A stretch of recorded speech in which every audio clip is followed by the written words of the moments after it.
नमस्कार दर्शक बंधु आपणको जीवन रे जेतेबेले भी किसी छोट बा बड़ समस्या आसे तेबे श्रीमद् भगवत गीतार एही 30 उपदेश आपणको सेही समय रे बहुत काम रे आसीबो। एही पवित्र चिंतन गुडी को बुझिबा एवं एहाको आपणको जीवन रे अनुसरण करबा अत्यंत आवश्यक। एही 30 उपदेश 30 नंबर रु आरंभ होई प्रथम उपदेश रे शेष हबो। तेणु एही वीडियो को शेष पर्यंत पूरा ध्यान दे सुनंतु, जहा द्वारा आपणक जीवन रे मंगल हेबो।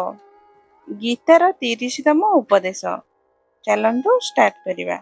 अश्वमेध उपभोक्तव्यम कृतम कर्म शुभाशुभम। आपण जे कर्म करिसंती ताहार फल आपणको निश्चित भोग करिबाको पड़िबो। जदि आपण भल कर्म करिसंती तेबे सेही भल कर्म जानी बा अजाणतारे कौनसी मुश्किल समय रे आपणको से मुश्किल नु रक्षा करिवो। जदि आपण खराब कर्म बा पाप करिसंती तेबे ताहार शास्ति आपणको निश्चित मिलिबो। कौनसी व्यक्ति जेते लुचि कर्म करू बा जेते चालाकी रे कर्म करू, किंतु कुहा जाए जे परमात्मांकर चारि पाखरे कैमरा लागिछि। आमर प्रत्येक कर्म उपरे प्रकृति और परमात्मा नजर रखिछंती। आमर प्रत्येक कर्मर हिसाब रखा जाए। एक कहानी द्वारा बुझंतु। एक गाँ रे दुई बंधु रहुथिले। सेमाने भाबिले जे एही गाँ रे आमे धन रोजगार करि पारु नाहु, तेणु सेमाने धन रोजगार पई शहर को गले।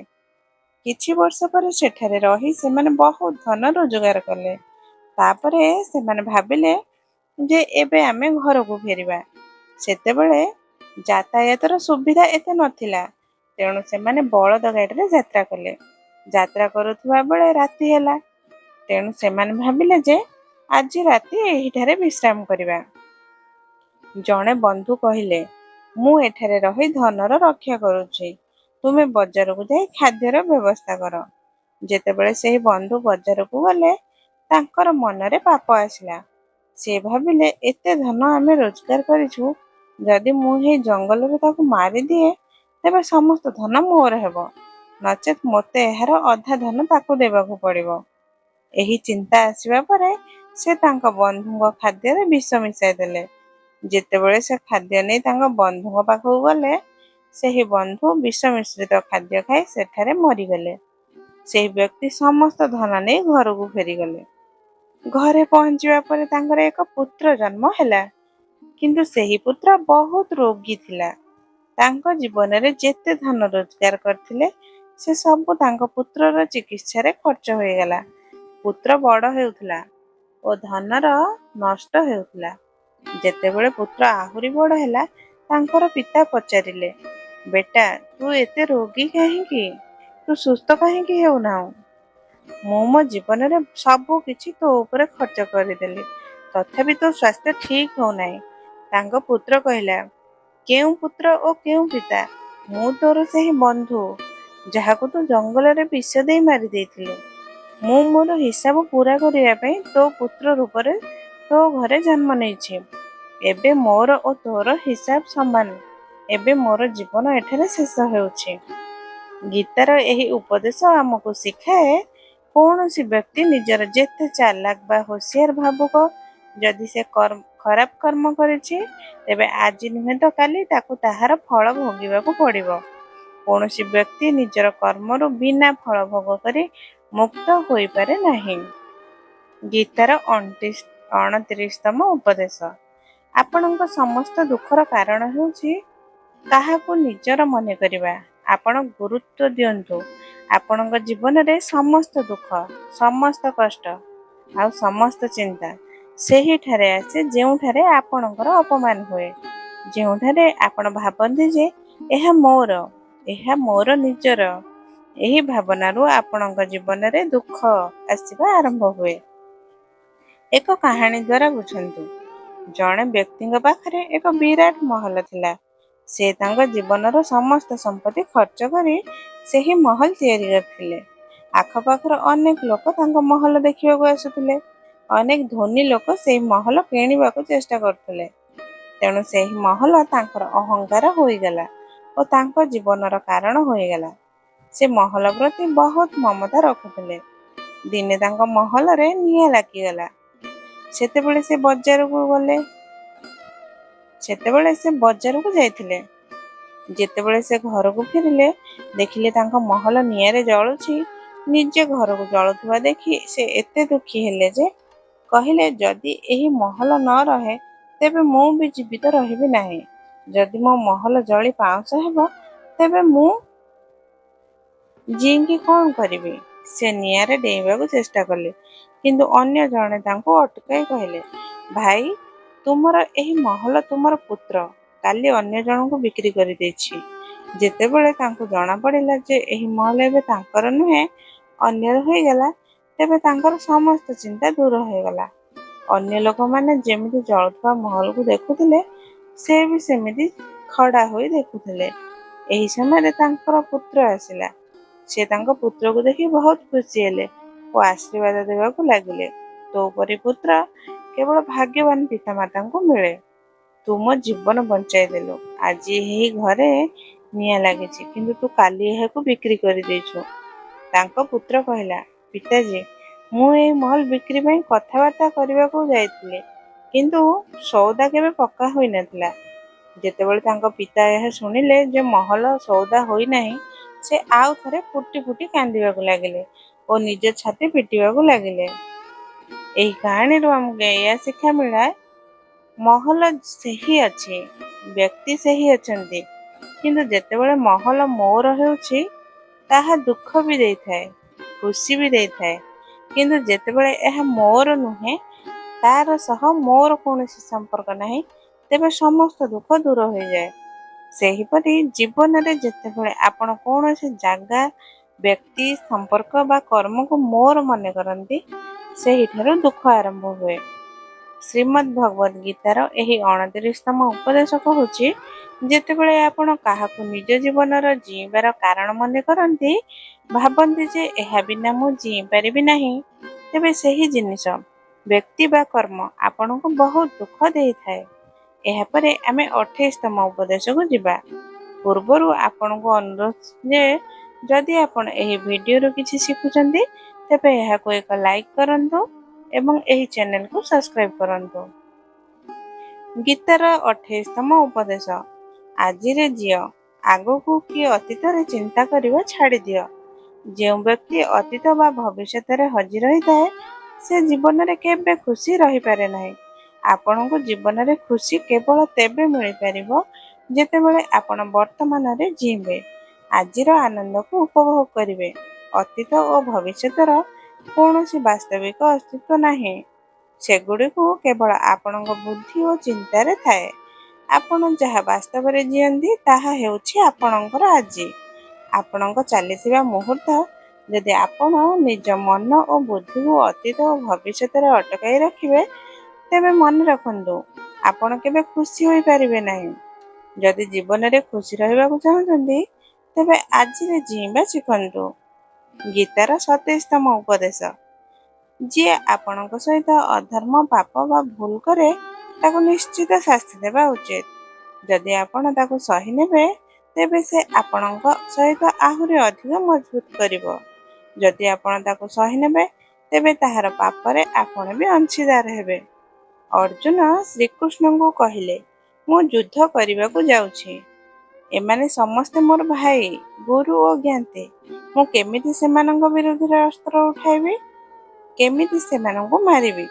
ଶ୍ରୀକୃଷ୍ଣ ଅର୍ଜୁନଙ୍କୁ କହିଲେ, ଯେଉଁମାନଙ୍କୁ ତୁ ନିଜର ମନେ କରୁଛୁ, ସେମାନେ ସମସ୍ତେ ଅଧର୍ମୀ। ସେମାନେ ପାପର ପକ୍ଷରେ ଛିଡ଼ା ହୋଇଛନ୍ତି। ଯଦି ତୁ ସେମାନଙ୍କୁ ବଧ ନ କରିବୁ ଓ ଯୁଦ୍ଧ ନ କରିବୁ, ତେବେ ସମାଜରେ ଆହୁରି ଅଧିକ ପାପ ବଢ଼ିଯିବ। କାରଣ ଯେତେବେଳେ କେହି ଏପରି ପାପୀକୁ ଅଟକାଇ ନଥାଏ, ସେମାନେ ଆହୁରି ଅଧିକ ପାପ କରନ୍ତି। ସେହିପରି ଯଦି କେହି ଆପଣଙ୍କ ସହିତ ଭୁଲ କରେ, ଆପଣଙ୍କୁ ଆଘାତ ଦିଏ, ଦୁଃଖ ଦିଏ, ଆପଣ ଚୁପ୍ ରହନ୍ତି, ତେବେ ସେହି ବ୍ୟକ୍ତିର ମନୋବଳ ବଢ଼ିଯାଏ। ସେ ଆପଣଙ୍କୁ ଦୁର୍ବଳ ମନେ କରେ ଓ ଆପଣଙ୍କ ସହିତ ଭୁଲ କରିବାକୁ ନିଜର ଅଧିକାର ମନେ କରେ। କିନ୍ତୁ ଯେତେବେଳେ ଆପଣ ତାହାର ଭୁଲ ବ୍ୟବହାରକୁ ଅଟକାନ୍ତି, ତାହାର ବିରୋଧ କରନ୍ତି, ତେବେ ସେ ନିଜର ସୀମା ମଧ୍ୟରେ ରହିବା ଶିଖିଯାଏ। ଏହା ହେଉଛି କଳିଯୁଗ। ଏହି ଯୁଗରେ ଖୁସି ରହିବାକୁ ହେଲେ ଆପଣଙ୍କୁ ନିଜର ରକ୍ଷା ନିଜେ କରିବାକୁ ପଡ଼ିବ। ଯଦି କେହି ଆପଣଙ୍କ ସହିତ ଭୁଲ କରେ ତାକୁ କେବେ ସହିବା ଉଚିତ ନୁହେଁ, ବରଂ ତାହାର ସମ୍ମୁଖୀନ ହେବା ଉଚିତ। ଗୀତାର 26ତମ ଉପଦେଶ। କାହା ସହିତ ବି ଅତ୍ୟଧିକ ମମତା ରଖିବା ଉଚିତ ନୁହେଁ। ଯାହା ସହିତ ଆପଣ ସବୁଠୁ ଅଧିକ ମମତା ରଖିବେ ସେ ଆପଣଙ୍କୁ ନିଶ୍ଚିତ ରୁଲାଇବ। ମମତା ହିଁ କାରଣ ଯେ ଆପଣ କାହା ପଛରେ ମରୁଥାନ୍ତି। ମମତା ହିଁ କାରଣ ଯେ ଆପଣଙ୍କୁ ଅନେକ ଥର ଅପମାନ ସହିବାକୁ ପଡ଼େ। ଅନେକ ଲୋକଙ୍କୁ ମମତା ହେତୁ ନିଜର ଅପମାନ ଦେଖାଯାଏ ନାହିଁ। ସେମାନେ ଭାବନ୍ତି ଯେ ସାମ୍ନାରେ ଥିବା ବ୍ୟକ୍ତି ମୋର ଇଜ୍ଜତ କରୁନାହିଁ, କିନ୍ତୁ ମୁଁ ତା ପଛରେ ମରୁଛି। ମମତା ଆପଣଙ୍କ ଆଖିରେ ଏପରି ପଟି ଲଗାଇ ଦିଏ ଯେ ଆପଣଙ୍କୁ ସତ୍ୟ ଓ ମିଛ ଦେଖାଯାଏ ନାହିଁ। ଆପଣ କାହାର ଚେହେରା ଦେଖିପାରନ୍ତି ନାହିଁ। ଆପଣ ଯାହା ଦେଖନ୍ତି ଓ ଶୁଣନ୍ତି ତାହା ଉପରେ ବିଶ୍ୱାସ କରିବାକୁ ଲାଗନ୍ତି। ଯଦି ଆପଣଙ୍କୁ ଯେତେ ଦୁଃଖ ମିଳୁଥାଉ, ଯଦି ଆପଣ କାହାକୁ ଠିକ୍ ଭାବେ ବୁଝିବାକୁ ଚାହୁଁଛନ୍ତି, ତାଙ୍କର ସତ୍ୟତା ଜାଣିବାକୁ ଚାହୁଁଛନ୍ତି, ତେବେ ତାହାର ମମତାରୁ ଯଥାଶୀଘ୍ର ବାହାରି ଆସନ୍ତୁ। ମମତା ଆପଣଙ୍କୁ ଦୁଃଖ ଦେଇଥାଏ। ଯେଉଁଦିନ ମମତା ଶେଷ ହୁଏ ସେହିଦିନ ଆପଣଙ୍କୁ କୌଣସି ସମ୍ପର୍କରୁ ଦୁଃଖ ମିଳିବ ନାହିଁ, କାରଣ ତାପରେ ଆପଣଙ୍କୁ କିଛି ଫରକ ପଡ଼ିବ ନାହିଁ। ଗୀତାର 25ତମ ଉପଦେଶ। ସେହି କାମ କର ନାହିଁ ଯାହା ସମସ୍ତେ କରୁଛନ୍ତି, ବରଂ ସେହି କାମ କର ଯାହା ତୁମ ପାଇଁ ଠିକ୍। ସ୍ୱଧର୍ମ ନିଧନମ୍ ଶ୍ରେୟ ପରଧର୍ମୋ ଭୟାବହମ୍। ଶ୍ରୀକୃଷ୍ଣ ଅର୍ଜୁନଙ୍କୁ କହିଲେ, ତୁମର ଯେଉଁ କର୍ତ୍ତବ୍ୟ ଯାହା ତୁମ ପାଇଁ ଠିକ୍ ତାହା କର। ସଂସାର ଯାହା କହୁଛି ତାହା କେବେ କର ନାହିଁ। ଅର୍ଜୁନ ଶ୍ରୀକୃଷ୍ଣଙ୍କୁ କହିଲେ, ଏପରି ଭୟଙ୍କର ଯୁଦ୍ଧରେ ପଡ଼ିବା ଅପେକ୍ଷା ମୁଁ ସନ୍ନ୍ୟାସୀ ହେବା ଭଲ। ଶ୍ରୀକୃଷ୍ଣ କହିଲେ, ସନ୍ନ୍ୟାସୀ ହେବା ତୁମର କର୍ମ ନୁହେଁ, ତୁମର ଧର୍ମ ନୁହେଁ। ତୁ ହେଉଛୁ କ୍ଷତ୍ରିୟ। ତୁମର କର୍ମ ଓ ଧର୍ମ ହେଉଛି ଧର୍ମର ରକ୍ଷା କରିବା। ସେହିପରି ପ୍ରତ୍ୟେକ ବ୍ୟକ୍ତିର ଏକ ନିଜସ୍ୱ କର୍ତ୍ତବ୍ୟ ଓ ମାର୍ଗ ଥାଏ। କେବେ ସେହି ମାର୍ଗରେ ଯାଅ ନାହିଁ ଯେଉଁଠି ସମସ୍ତେ ଯାଉଛନ୍ତି। କେବେ ସେହି କାମ କର ନାହିଁ ଯାହା ସଂସାର କରୁଛି। ଯେପରି ଏହା ଆଜିକାଲିର ଟ୍ରେଣ୍ଡ ହେଇଛି, ଏହା ଫ୍ୟାସନ୍ ହେଇଛି, ସମସ୍ତେ କରୁଛନ୍ତି, ତେଣୁ ଆମେ ବି କରିବୁ। ଯଦି ଆପଣ ଭିଡ଼ରେ କାମ କରିବେ ତେବେ ଆପଣ ବି ସେହି ଭିଡ଼ରେ ହଜିଯିବେ। କିନ୍ତୁ ଯଦି ଆପଣ ସେହି କାମ କରିବେ ଯାହା ଆପଣଙ୍କ ପାଇଁ ଠିକ୍, ଯାହା ଆପଣଙ୍କର ପ୍ରତିଭା, ତେବେ ସଂସାରର ସମସ୍ତ ଭିଡ଼ରେ ବି ଆପଣ ଅଲଗା ଦେଖାଯିବେ। ଗୀତାର 24ତମ ଉପଦେଶ। ଜୀବନରେ ଧୋକା ନିଜର ଲୋକମାନେ ହିଁ ଦିଅନ୍ତି, କାରଣ ସେମାନେ ଆପଣଙ୍କର ଦୁର୍ବଳତା ଜାଣିଥାନ୍ତି। ବାହାରର ଲୋକ ଆପଣଙ୍କୁ ଧୋକା ଦେଇପାରେ ନାହିଁ, କାରଣ ସେ ଆପଣଙ୍କ ବିଷୟରେ ଜାଣିନଥାଏ। କିନ୍ତୁ ଯିଏ ଆପଣଙ୍କର ନିଜର, ତାକୁ ଆପଣଙ୍କର ଦୁର୍ବଳତା ବିଷୟରେ ଗଭୀର ଜ୍ଞାନ ଥାଏ। ସେ ଜାଣିଥାଏ ଯେଉଁଠି ଆଘାତ କଲେ ଆପଣଙ୍କୁ ଦୁଃଖ ହେବ। ଏହା କଳିଯୁଗ। ଏଠାରେ ବାହାରର ଲୋକଙ୍କ ଠାରୁ ନୁହେଁ, ନିଜର ଲୋକଙ୍କ ଠାରୁ ସତର୍କ ରହିବାକୁ ପଡ଼େ। ମହାଭାରତର ଯୁଦ୍ଧ ଦୁଇଟି ଅଲଗା ରାଜ୍ୟ ମଧ୍ୟରେ ହୋଇନଥିଲା, ବରଂ ଏକା ପରିବାରରେ ଭାଇଙ୍କ ମଧ୍ୟରେ ହୋଇଥିଲା। ସମସ୍ତେ ଏକା ବଂଶର ଥିଲେ। ଦୁର୍ଯ୍ୟୋଧନ କେତେଥର ବିଷ ଦେଇ ଭୀମଙ୍କୁ ମାରିବାକୁ ଚେଷ୍ଟା କରିଥିଲା, କେତେଥର ପାଣ୍ଡବମାନଙ୍କୁ ମାରିବାକୁ ଚେଷ୍ଟା କରିଥିଲା। ସେ କୌଣସି ପର ନଥିଲେ, ସେ ଥିଲେ ତାଙ୍କର ଭାଇ। ସମସ୍ତ ଝଗଡ଼ା ଘର ଭିତରେ ହିଁ ହୁଏ। ବାହାରେ କିଏ ଆମ ସହିତ ଲଢ଼ିବ? ତେଣୁ ଆଘାତ କେବଳ ନିଜର ଲୋକମାନେ ହିଁ ଦେଇପାରନ୍ତି। ଗୀତାର 23ତମ ଉପଦେଶ। ଯେଉଁ ବ୍ୟକ୍ତି ନିଜର ରକ୍ଷା ନିଜେ କରିପାରେ ନାହିଁ, ତାହାର ରକ୍ଷା ଭଗବାନ ବି କରିପାରନ୍ତି ନାହିଁ।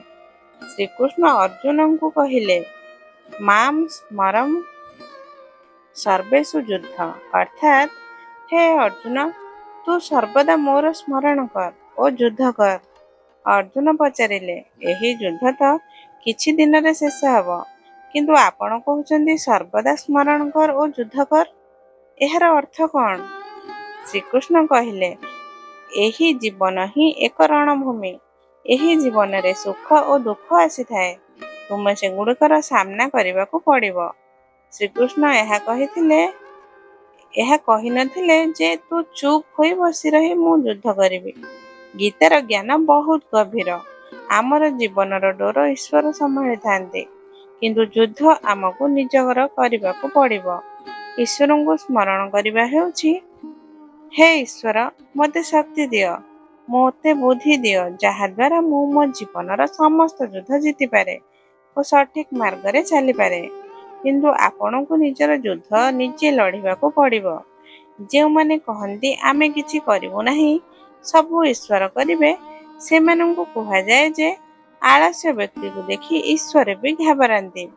ଈଶ୍ୱର ଆପଣଙ୍କୁ ବୁଦ୍ଧି ଓ ଶକ୍ତି ଦେଇଛନ୍ତି, କିନ୍ତୁ ନିଜର ରକ୍ଷା ଆପଣଙ୍କୁ ନିଜେ କରିବାକୁ ପଡ଼ିବ। ଗୀତାର 22ତମ ଉପଦେଶ। କୌଣସି ଖରାପ ଅଭ୍ୟାସକୁ ନିଜେ ଲଗାଇ ନିଅନ୍ତୁ, ଯାହା ଆପଣଙ୍କ ଜୀବନକୁ ନଷ୍ଟ କରିଦେବ। ମହାଭାରତ ଯୁଦ୍ଧ ଏକ ଜୁଆର ଅଭ୍ୟାସ ହେତୁ ଆରମ୍ଭ ହୋଇଥିଲା। ଜୁଆ ଖେଳରୁ ହିଁ ସବୁ ଆରମ୍ଭ ହୋଇଥିଲା। ଯୁଧିଷ୍ଠିର ଜୁଆରେ ନିଜ ଭାଇମାନଙ୍କୁ, ନିଜ ପତ୍ନୀକୁ ଦାଉରେ ଲଗାଇ ଦେଇଥିଲେ। ଜୁଆରେ ଜିତିବାର ନିଶାରେ ସେ ନିଜର ସବୁ କିଛି ହାରି ଦେଇଥିଲେ। ସେହିପରି ଆମେ ବି ଜୀବନରେ ଯେତେବେଳେ କୌଣସି ଖରାପ ଅଭ୍ୟାସ ଲଗାଇ ଦେଉ, ତାହା ନିଶା, ମୋବାଇଲ, କୌଣସି ବ୍ୟକ୍ତି ବା ଖରାପ କାମ ହେଉ, ଯଦି ଆପଣ ତାହା ନ ଛାଡ଼ିବେ, ତେବେ ଆପଣଙ୍କର ସବୁ କିଛି ନଷ୍ଟ ହୋଇଯିବ। ତେଣୁ ଅଭ୍ୟାସ ଆପଣଙ୍କୁ ନଷ୍ଟ କରିବା ପୂର୍ବରୁ ଆପଣ ନିଜର ଖରାପ ଅଭ୍ୟାସକୁ ଶେଷ କରିଦିଅନ୍ତୁ। ଗୀତାର 21ତମ ଉପଦେଶ। ଆଳସ୍ୟ ବ୍ୟକ୍ତି କେବେ କିଛି ହାସଲ କରିପାରେ ନାହିଁ। ଅଧିକାଂଶ ଲୋକ କେବଳ ଯୋଜନା ହିଁ କରୁଥାନ୍ତି ଯେ ମୋତେ ବଡ଼ ଘର ଚାହେଁ, ବଡ଼ ଗାଡ଼ି ଚାହେଁ, ମୁଁ ଦୁନିଆ ଘୂରିବାକୁ ଚାହୁଁଛି। ଏହା ସମସ୍ତେ ଚାହାନ୍ତି, କିନ୍ତୁ ତା ପାଇଁ ମେହନତ କରିବାକୁ ପଡ଼ିବ। କର୍ମ କରିବା ସେମାନେ କରନ୍ତି ନାହିଁ, କାରଣ ଚାହିଁବା ବହୁତ ସହଜ, କିନ୍ତୁ ତା ପାଇଁ କର୍ମ କରିବା ବହୁତ କଷ୍ଟକର। ସମସ୍ତେ ଚାହାନ୍ତି ନିଜର ଶରୀର ଫିଟ୍ ରହୁ, କିନ୍ତୁ ତା ପାଇଁ ବ୍ୟାୟାମ କରିବା ଆପଣଙ୍କୁ ନିଜେ କରିବାକୁ ପଡ଼ିବ। ଯେଉଁ ବ୍ୟକ୍ତି ଆଳସ୍ୟ ହୋଇ ବସି ରହେ, ତାହାର ନା ତ ଭଲ ଶରୀର ମିଳେ, ନା ତ ଭଲ ଜୀବନ। ତେଣୁ ଜୀବନରେ କିଛି ପାଇବାକୁ ଚାହୁଁଛନ୍ତି, ତେବେ ଆଳସ୍ୟକୁ ନିଜ ଜୀବନରୁ ଦୂର କରିଦିଅନ୍ତୁ। ଆଳସ୍ୟ ହେତୁ ଆପଣଙ୍କୁ ନୂଆ କିଛି ମିଳିବ ନାହିଁ, ବରଂ ଯାହା ଆପଣଙ୍କ ପାଖରେ ଅଛି ତାହା ବି ହାରିଦେବେ। ଗୀତାର 20ତମ ଉପଦେଶ। ଜୀବନରେ ଖୁସି ଚାହୁଁଛନ୍ତି, ତେବେ ମନର ଗୋଲାମୀ ଛାଡ଼ି ଦିଅନ୍ତୁ। ଅନେକ ଲୋକ କହନ୍ତି ଆମେ ଅନେକ କିଛି କରିବାକୁ ଚାହୁଁଛୁ, କିନ୍ତୁ କିଛି କରିପାରୁନାହୁଁ। ଆମେ ଜାଣୁ କ'ଣ କରିବା ଦ୍ୱାରା ଆମ ଜୀବନର ଉନ୍ନତି ହେବ, କ'ଣ ଆମକୁ କ୍ଷତି ପହଞ୍ଚାଉଛି, କିନ୍ତୁ ତଥାପି ଆମେ କିଛି କରିପାରୁନାହୁଁ। ଏହା ହେଉଛି କାରଣ ଆପଣ ନିଜ ମନର ଗୋଲାମୀ ହୋଇଗଲେଣି। ଅନେକ ଲୋକ ନିଜ ଜିହ୍ୱାର ସ୍ୱାଦ ବି ଛାଡ଼ି ପାରନ୍ତି ନାହିଁ। ତାପରେ କହନ୍ତି ଆମେ ଫିଟ୍ ନାହୁଁ, ସଫଳତା ପାଉନାହୁଁ। କାରଣ ଯାହା ଆପଣଙ୍କ ଜୀବନରେ ଖୁସି ଚାହୁଁଛନ୍ତି, ତେବେ ମନର ଗୋଲାମୀ ଛାଡ଼ି ଦିଅନ୍ତୁ। ଅନେକ ଲୋକ କହନ୍ତି ଆମେ ଅନେକ କିଛି କରିବାକୁ ଚାହୁଁଛୁ, କିନ୍ତୁ କିଛି କରିପାରନ୍ତି ନାହିଁ। ଆମେ ଜାଣୁ କ'ଣ କରିବା ଦ୍ୱାରା ଆମ ଜୀବନ ଉନ୍ନତି ହେବ, କ'ଣ ଆମକୁ କ୍ଷତି ପହଞ୍ଚାଉଛି, କିନ୍ତୁ ତଥାପି ଆମେ କିଛି କରିପାରୁନାହୁଁ। ଏହା ହେଉଛି କାରଣ ଆପଣ ନିଜ ମନର ଗୋଲାମ ହୋଇଗଲେଣି। ଅନେକ ଲୋକ ନିଜ ଜିହ୍ୱାର ସ୍ୱାଦ ବି ଛାଡ଼ି ପାରୁନାହାନ୍ତି। ତାପରେ କହନ୍ତି ଆମେ ଫିଟ୍ ନାହୁଁ, ସଫଳତା ପାଉନାହୁଁ। କାରଣ ଯାହା ଆପଣଙ୍କୁ କରିବା ଉଚିତ, ଆପଣ ତାହା କରୁନାହାନ୍ତି।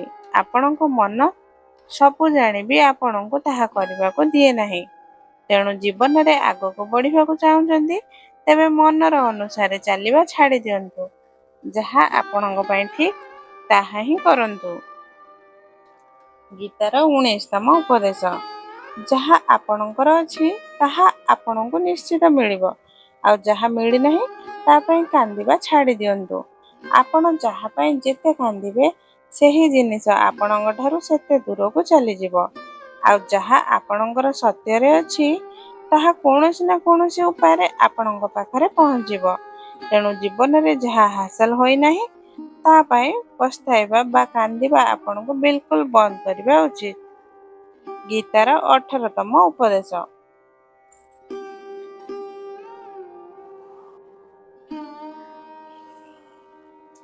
ଆପଣ ସଂସାରରେ ଯେତେ ପ୍ରେମ ଲଗାଇବେ, ସେତେ ଜୀବନ ଦୁଃଖ ଓ ପୀଡ଼ାର ଅନୁଭବ କରିବେ। ଗୀତାର 17ତମ ଉପଦେଶ। ଯେଉଁ ବ୍ୟକ୍ତିଙ୍କୁ କଥା କଥାରେ କ୍ରୋଧ ଆସେ, ସୁଖ ଓ ଶାନ୍ତି ତାଙ୍କ ଜୀବନରେ କେବେ ଆସିପାରେ ନାହିଁ। ଯେଉଁ ବ୍ୟକ୍ତି ଅତ୍ୟଧିକ କ୍ରୋଧୀ ହୋଇଥାଏ, ତାଙ୍କର ସମସ୍ତ ବନ୍ଧୁ ତାଙ୍କୁ ଛାଡ଼ି ଚାଲିଯାଆନ୍ତି। ସେ ନିଜ ମନରେ ଦୁଃଖରେ ଓ କଷ୍ଟରେ ଜୀଇଁଥାନ୍ତି। ଅଧିକ କ୍ରୋଧ କରି ଆପଣଙ୍କ ଜୀବନରେ ଥିବା ସବୁ କିଛି ନଷ୍ଟ ହୋଇଯାଏ। ଏପରି ବ୍ୟକ୍ତିଙ୍କୁ ଶାନ୍ତି କେବେ ମିଳେ ନାହିଁ। ତେଣୁ ଜୀବନରେ ଶାନ୍ତି ଚାହୁଁଛନ୍ତି, ତେବେ କଥା କଥାରେ କ୍ରୋଧ କରିବା ଛାଡ଼ି ଦିଅନ୍ତୁ। ଗୀତାର 16ତମ ଉପଦେଶ। ଚାହେ ଆପଣ କାହାର ସାହାଯ୍ୟ କରନ୍ତୁ ବା ନ କରନ୍ତୁ, କିନ୍ତୁ ଜାଣିଶୁଣି କାହାର ହୃଦୟକୁ ଆଘାତ ଦିଅନ୍ତୁ ନାହିଁ। ଯେତେବେଳେ ଆପଣଙ୍କ ହେତୁ କାହାର ହୃଦୟ ଆଘାତ ପାଏ, ତେବେ ମନେ ରଖନ୍ତୁ ଆପଣଙ୍କୁ ବି ସେହି ଦୁଃଖ ନିଶ୍ଚିତ ମିଳିବ। ଯେତେବେଳେ ଆପଣ କାହାର ହୃଦୟ ଆଘାତ କରନ୍ତି, ହୁଏତ ଆପଣଙ୍କୁ ତାହାର ଜ୍ଞାନ ନଥାଏ, କିନ୍ତୁ ଯେତେବେଳେ କେହି ଆପଣଙ୍କ ହୃଦୟ ଆଘାତ କରେ, ତେବେ ଆପଣ ବୁଝିପାରନ୍ତି ଯେ ହୃଦୟରେ ଆଘାତ ଲାଗିଲେ କେତେ ଦୁଃଖ ହୁଏ। ତେଣୁ ଚାହେ ଆପଣ କାହାର ସାହାଯ୍ୟ କରନ୍ତୁ ବା ନ କରନ୍ତୁ, କିନ୍ତୁ କାହାର ହୃଦୟକୁ କେବେ ଆଘାତ ଦିଅନ୍ତୁ ନାହିଁ। ଗୀତାର 15ତମ ଉପଦେଶ। ମୁସ୍କିଲ ସମୟରେ, ଦୁଃଖର ସମୟରେ ଯିଏ ଆପଣଙ୍କ ସାଙ୍ଗରେ ଛିଡ଼ା ହୁଏ, ସେହି ଆପଣଙ୍କର ନିଜର। ବାକି ସମସ୍ତେ ନିଜର ନାଟକ କରୁଥିବା ଲୋକ। ଅନେକ ଲୋକ ବଡ଼ ବଡ଼ କଥା କହନ୍ତି, ଆମେ ତୁମକୁ ବହୁତ ପ୍ରେମ କରୁ। କୌଣସି ଦୁଃଖ ବା ମୁସ୍କିଲ ହେଲେ ଆମକୁ ମନେ ରଖ। କିନ୍ତୁ ଯେତେବେଳେ ଆପଣଙ୍କ ଜୀବନରେ ସତରେ ମୁସ୍କିଲ ଆସେ, ତେବେ ଆପଣ ବୁଝିପାରିବେ କିଏ ଆପଣଙ୍କ ସାଙ୍ଗରେ ଛିଡ଼ା ହେବ ଆଉ କିଏ ପଳାଇବ। କାରଣ ସେହି ସମୟରେ ଅଧିକାଂଶ ଲୋକ ପଳାଇ ଯାଆନ୍ତି, କାରଣ ସେମାନେ ଜାଣନ୍ତି ଯେ ଏହି ବ୍ୟକ୍ତି ଆମ ପାଖକୁ ଆସିଲେ ସାହାଯ୍ୟ ମାଗିବ ଆଉ ଆମକୁ କିଛି ଦେଇପାରିବ ନାହିଁ। ଲୋକମାନେ ଆପଣଙ୍କ ସହିତ ସମ୍ପର୍କ ରଖନ୍ତି ଯେତେବେଳେ ଆପଣ ସେମାନଙ୍କୁ କିଛି ଦେଇପାରନ୍ତି ବା ସେମାନଙ୍କୁ କିଛି ଲାଭ ହେବ। କିନ୍ତୁ ଯେତେବେଳେ ସେମାନେ ଜାଣନ୍ତି ଯେ ଆପଣଙ୍କ ଠାରୁ କୌଣସି ଲାଭ ହେବ ନାହିଁ, ବରଂ ସେମାନଙ୍କୁ ଆପଣଙ୍କ ସାହାଯ୍ୟ କରିବାକୁ ପଡ଼ିବ, ତେବେ ସେମାନେ ଆପଣଙ୍କୁ ଦୂରରୁ ଦେଖି ପଳାଇ ଯାଆନ୍ତି। ତେଣୁ ମୁସ୍କିଲ ସମୟରେ ଯିଏ ଆପଣଙ୍କ ସାଙ୍ଗରେ ଛିଡ଼ା ହୁଏ, ସେହି ଆପଣଙ୍କର ନିଜର। ବାକି ଏହି ସଂସାରରେ ସମସ୍ତେ ପର। ଗୀତାର 14ତମ ଉପଦେଶ। ଯାହା ବି ହୁଏ ଭଲ ପାଇଁ ହୁଏ। ଯାହା ହେଉଛି ତାହା ବି ଭଲ ପାଇଁ ହେଉଛି। ଯାହା ଭବିଷ୍ୟତରେ ହେବ, ତାହା ବି ଭଲ ପାଇଁ ହେବ। ଏହା ଏକ ଗଭୀର କଥା।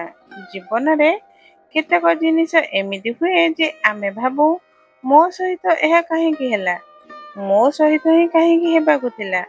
କିନ୍ତୁ ସମୟ ଗଡ଼ିଗଲା ପରେ ଆମକୁ ବୁଝାପଡ଼େ ଯେ ଯଦି ଏହା ହୋଇନଥାନ୍ତା, ତେବେ ଆଜି ଆମେ ଏହି ସ୍ଥାନରେ ନଥାନ୍ତୁ। ଯଦି ଏହା ହୋଇନଥାନ୍ତା, ତେବେ ଆମ ଜୀବନ ଆହୁରି ନଷ୍ଟ ହୋଇପାରିଥାନ୍ତା। ତେଣୁ ଯଦି ଆମେ ବୁଝିପାରୁ ଯେ ଜୀବନରେ ଯାହା ବି ହେଉଛି ତାହା ଭଲ ପାଇଁ ହିଁ ହେଉଛି, ତେବେ ଆମେ ଜୀବନରେ ସବୁବେଳେ ଖୁସି ରହିବୁ। ଗୀତାର 13ତମ ଉପଦେଶ। ପ୍ରତ୍ୟେକ କାମକୁ ବୁଦ୍ଧି ସହିତ କରିବା ହିଁ ଯୋଗ। ଯୋଗଃ କର୍ମସୁ କୌଶଲମ୍। ଅନେକ ଲୋକ କାମ ତ କରନ୍ତି, କିନ୍ତୁ ସେମାନଙ୍କୁ କିଛି ହାସଲ ହୁଏ ନାହିଁ। ଅନେକ କହନ୍ତି, ଆମେ ତ ବହୁତ ମେହନତ କରୁ, ତଥାପି ଜୀବନରେ ସଫଳତା ମିଳୁନାହିଁ। କିନ୍ତୁ ସତ୍ୟତା ହେଉଛି, ଅଧିକ କାମ କରିବା ବା ଅଧିକ ମେହନତ କରିବା ଦ୍ୱାରା ସଫଳତା ମିଳେ ନାହିଁ, ବରଂ ସଠିକ ଉପାୟରେ ଓ ବୁଦ୍ଧି ସହିତ କାମ କରିବା ଦ୍ୱାରା ଜୀବନରେ ସଫଳତା ନିଶ୍ଚୟ ମିଳେ। ଗୀତାର 12ତମ ଉପଦେଶ। କେବେ ବି କୌଣସି ଜିନିଷର ଅତି କରନ୍ତୁ ନାହିଁ। କୌଣସି ଜିନିଷ ହଦ୍ ଅତିକ୍ରମ କରିବା ଉଚିତ ନୁହେଁ। କାହା ସହିତ ବି ଅତ୍ୟଧିକ ପ୍ରେମ କରନ୍ତୁ ନାହିଁ। କାହା ସହିତ ବି ଅତ୍ୟଧିକ ଘୃଣା କରନ୍ତୁ ନାହିଁ। ଅତ୍ୟଧିକ ମିଠା ବି ଖରାପ ହୋଇଥାଏ। ଅତ୍ୟଧିକ ତିକ୍ତ ବି ଖରାପ ହୋଇଥାଏ। ଅତ୍ୟଧିକ ଆରାମ ବି ଆପଣଙ୍କୁ ରୋଗୀ କରିପାରେ। ଅତ୍ୟଧିକ ଖାଦ୍ୟ ବି ଆପଣଙ୍କୁ ରୋଗୀ କରିଦେବ। ଅତ୍ୟଧିକ ଭୋକରେ ରହିବା ବି ଆପଣଙ୍କୁ କ୍ଷତି ପହଞ୍ଚାଇବ। ଆଉ ଅତ୍ୟଧିକ ଜାଗରଣ ବି ଆପଣଙ୍କୁ କ୍ଷତି ପହଞ୍ଚାଇବ। ତେଣୁ ଜୀବନକୁ ସନ୍ତୁଳନ ସହିତ ଜୀଇଁବା ଉଚିତ। ଯେତେବେଳେ ଆପଣ ସନ୍ତୁଳନ ହରାନ୍ତି, ସେତେବେଳେ ଆପଣ ଜୀବନରେ କୌଣସି ନା କୌଣସି ଛୋଟ ବା ବଡ଼ ଦୁର୍ଘଟଣା ଘଟିଯାଏ। ଗୀତାର 11ତମ ଉପଦେଶ। ଯାହାକୁ ଆପଣ ସବୁଠାରୁ ଅଧିକ ଗୁରୁତ୍ୱ ଦିଅନ୍ତି, ସେ ଆପଣଙ୍କୁ କେବେ ଗୁରୁତ୍ୱ ଦେବେ ନାହିଁ। ଆପଣ କେବେ ଗୁରୁତ୍ୱ ଦେଇଛନ୍ତି କି ଆପଣଙ୍କ ଅପମାନ କିଏ କରେ? ଯାହାକୁ ଆପଣ ହଦ୍ ଅତିକ୍ରମ କରି ଗୁରୁତ୍ୱ ଦିଅନ୍ତି ସେହି ଲୋକ। ଅନ୍ୟମାନଙ୍କୁ ଇଜ୍ଜତ କରିବା ଭଲ କଥା, କିନ୍ତୁ ଯଦି ଆପଣ ଅତ୍ୟଧିକ ଇଜ୍ଜତ କରିବେ ତେବେ ସେମାନଙ୍କ ନଜରରେ ଆପଣଙ୍କର ଇଜ୍ଜତ ଶେଷ ହୋଇଯିବ। ତେଣୁ କାହାକୁ ବି କେବେ ନିଜର ସବୁ କିଛି ମନେ କରନ୍ତୁ ନାହିଁ। ଯେତେବେଳେ ତୁମେ ମୋର ସବୁ କିଛି, ଯେତେବେଳେ ଆପଣ କାହାକୁ ନିଜର ସବୁ କିଛି ମନେ କରନ୍ତି, ତେବେ ଆପଣ ତାଙ୍କ ପାଇଁ କିଛି ହିଁ କରିଯାଆନ୍ତି ରହିଯାଆନ୍ତି ନାହିଁ। ତେଣୁ ଲୋକମାନଙ୍କୁ ସେତେ ଇଜ୍ଜତ ଦିଅ ନାହିଁ ଯେତେ ସେମାନେ ହଜମ କରିପାରନ୍ତି। ଅତ୍ୟଧିକ ଇଜ୍ଜତ ଦେବା ଆପଣଙ୍କର ବେଇଜ୍ଜତି କରାଇପାରେ। ଗୀତାର 10ମ ଉପଦେଶ। ଯାହା ସହିତ ସତ୍ୟ ଓ ଈଶ୍ୱରଙ୍କର ଶକ୍ତି ଅଛି, ଚାହେ ସମଗ୍ର ସଂସାର ତାହାର ବିରୋଧରେ ଛିଡ଼ା ହେଉ, କିନ୍ତୁ ଶେଷରେ ଜିଦ୍ ତାହାର ହିଁ ହୁଏ। ଶ୍ରୀମଦ୍ ଭଗବତ ଗୀତାରେ 700ଟି ଶ୍ଲୋକ ଓ 18ଟି ଅଧ୍ୟାୟ ରହିଛି। ଗୀତାର ଶେଷ ଶ୍ଲୋକ ହେଉଛି ଯତ୍ର ଯୋଗେଶ୍ୱରଃ କୃଷ୍ଣଃ ଯତ୍ର ପାର୍ଥୋ ଧନୁଧର ତତ୍ର ଶ୍ରୀବିଜୟୋ ଭୂତିଃ ଧ୍ରୁବା ନୀତିର୍ମମ। ଧୃତରାଷ୍ଟ୍ର ସଞ୍ଜୟଙ୍କୁ ବାରମ୍ବାର ପଚାରୁଥିଲେ, କୁହ, ଯୁଦ୍ଧରେ କିଏ ଜିତୁଛି, କିଏ ହାରୁଛି? କାରଣ ତାଙ୍କୁ ବିଶ୍ୱାସ ଥିଲା ଯେ ଭୀଷ୍ମ ପିତାମହ ଓ ଗୁରୁ ଦ୍ରୋଣାଚାର୍ଯ୍ୟ ଓ କର୍ଣ୍ଣ ମୋ ପକ୍ଷରେ ଅଛନ୍ତି, ତେବେ ଆମକୁ କିଏ ହରାଇ ପାରିବ? କିନ୍ତୁ ସଞ୍ଜୟ ଧୃତରାଷ୍ଟ୍ରଙ୍କୁ କହିଲେ, ଯେଉଁଠାରେ ଈଶ୍ୱର ଅଛନ୍ତି ସେଠାରେ ସତ୍ୟ ଅଛି, ଆଉ ସେଠାରେ ହିଁ ଜିତ୍ ହୁଏ। ଚାହେ ଆପଣଙ୍କ ପାଖରେ ଯେତେ ଶକ୍ତି ଥାଉ, କିନ୍ତୁ ଯାହା ପାଇଁ ସତ୍ୟ ଓ ଈଶ୍ୱର ଛିଡ଼ା ହୁଅନ୍ତି,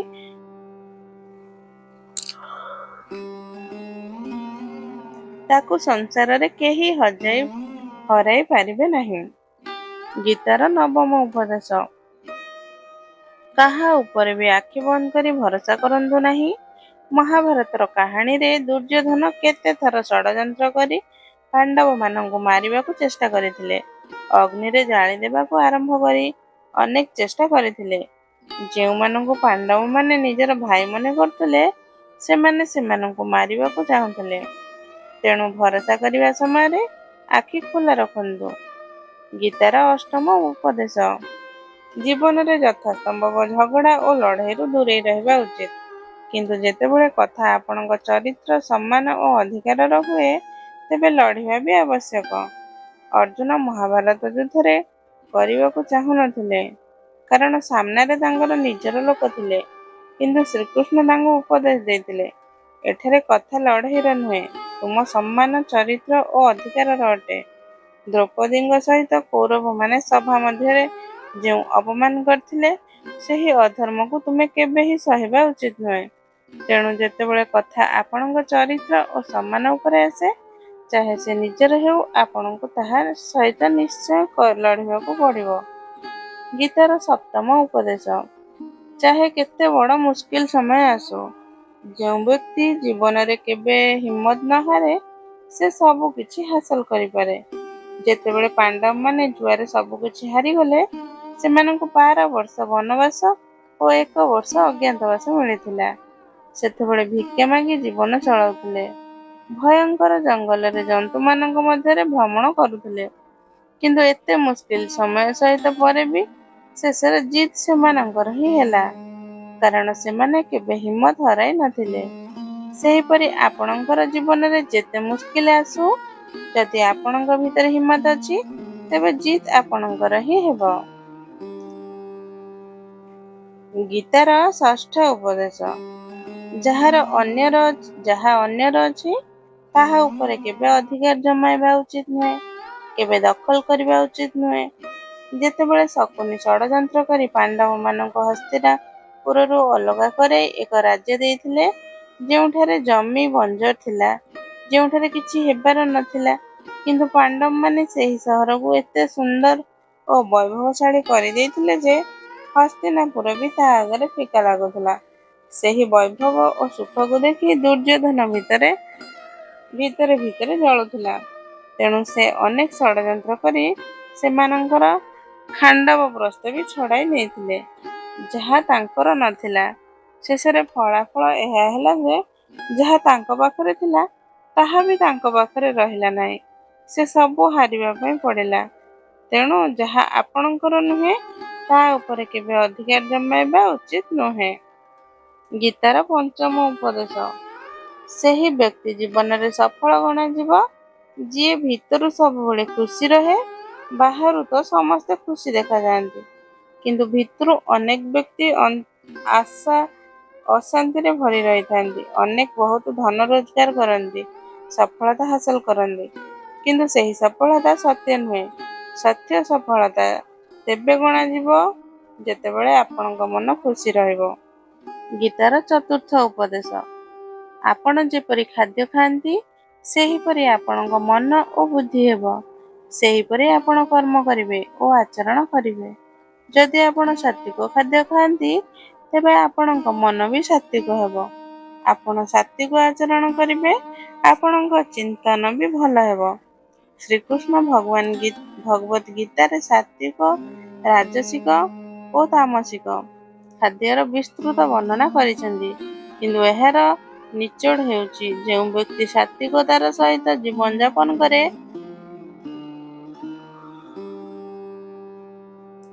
ତାକୁ ଜୀବନରେ ସୁଖ ଓ ଶାନ୍ତି ନିଶ୍ଚିତ ମିଳେ। ଗୀତାର ତୃତୀୟ ଉପଦେଶ। ଖରାପ ବ୍ୟକ୍ତି କେବେ ନିଜର ଖରାପତା ଛାଡ଼େ ନାହିଁ। ଚାହେ ଆପଣ ତାଙ୍କ ସହିତ ଯେତେ ଭଲ ବ୍ୟବହାର କରନ୍ତୁ, ସେ ଆପଣଙ୍କୁ ନିଶ୍ଚିତ କଷ୍ଟ ଦେବେ। ତେଣୁ ଯିଏ ଯେପରି ଆପଣ ତାଙ୍କ ସହିତ ସେହିପରି ବ୍ୟବହାର କରନ୍ତୁ। ମହାଭାରତରେ ଦୁର୍ଯ୍ୟୋଧନ ଜଙ୍ଗଲରେ ପାଣ୍ଡବମାନଙ୍କୁ ମାରିଦେବା ପାଇଁ କହିଥିଲେ, କିନ୍ତୁ ସେଠାରେ ଅନ୍ୟମାନେ ତାଙ୍କୁ ଧରି ନେଇଥିଲେ। ତାଙ୍କର ବନ୍ଧୁ କର୍ଣ୍ଣ ବି ତାଙ୍କୁ ଛାଡ଼ି ପଳାଇଥିଲେ। ସେମାନେ ଯୁଧିଷ୍ଠିରଙ୍କୁ ମାରିବାକୁ ଚାହୁଁଥିଲେ, କିନ୍ତୁ ଯୁଧିଷ୍ଠିର ନିଜ ଭାଇଙ୍କୁ ରକ୍ଷା କରିବା ପାଇଁ ସେଠାରେ ପହଞ୍ଚିଗଲେ ଓ ତାଙ୍କ ଜୀବନ ରକ୍ଷା କଲେ। କିନ୍ତୁ ତାପରେ ବି ଦୁର୍ଯ୍ୟୋଧନ ସବୁବେଳେ ପାଣ୍ଡବମାନଙ୍କୁ କ୍ଷତି ହିଁ କରୁଥିଲା। ତେଣୁ ଯଦି କେହି ଖରାପ ଅଟେ ତାଙ୍କ ସହିତ ଅତ୍ୟଧିକ ଭଲ ହେବା ଚେଷ୍ଟା କରନ୍ତୁ ନାହିଁ। ଯିଏ ଯେପରି ତାଙ୍କ ସହିତ ସେହିପରି ବ୍ୟବହାର କରନ୍ତୁ। ଗୀତାର ଦ୍ୱିତୀୟ ଉପଦେଶ। ମୃତ୍ୟୁରୁ ଭୟ କରିବା ବୃଥା। ପ୍ରତ୍ୟେକ ବ୍ୟକ୍ତିଙ୍କ ମନରେ ମୃତ୍ୟୁର ଭୟ ଥାଏ। ଏହି ସଂସାରରେ ସୃଷ୍ଟି ହେବା ଦିନଠାରୁ ଜନ୍ମ ଓ ମୃତ୍ୟୁର ଚକ୍ର ଚାଲି ଆସୁଛି। ଏହା ପ୍ରକୃତିର ନିୟମ। ଏହି ସତ୍ୟକୁ ଗ୍ରହଣ କରି ଭୟମୁକ୍ତ ହୋଇ ଆଜିରେ ଜୀଇଁବା ଉଚିତ। ଯାହାକୁ ବି ଆଗାମୀ ମୁହୂର୍ତ୍ତ ବିଷୟରେ କିଛି ଜଣା ନାହିଁ, କିନ୍ତୁ ଏହି ସନ୍ଦେହରେ ଭୟଭୀତ ହୋଇ ଜୀବନ ଜୀଇଁ ହେବ ନାହିଁ। ଗୀତାର ପ୍ରଥମ ଉପଦେଶ। ଯେଉଁ ବ୍ୟକ୍ତି ନିଜର କର୍ମକୁ ସମୟରେ ଶେଷ କରିପାରେ ନାହିଁ, ସମୟର କଦର କରେ ନାହିଁ, ତାହାର ଜୀବନରେ ସମସ୍ତ ସମୟ ବୃଥାରେ ନଷ୍ଟ ହୋଇଯାଏ। କାରଣ ସମୟ ହିଁ ଆପଣଙ୍କର ଜୀବନ।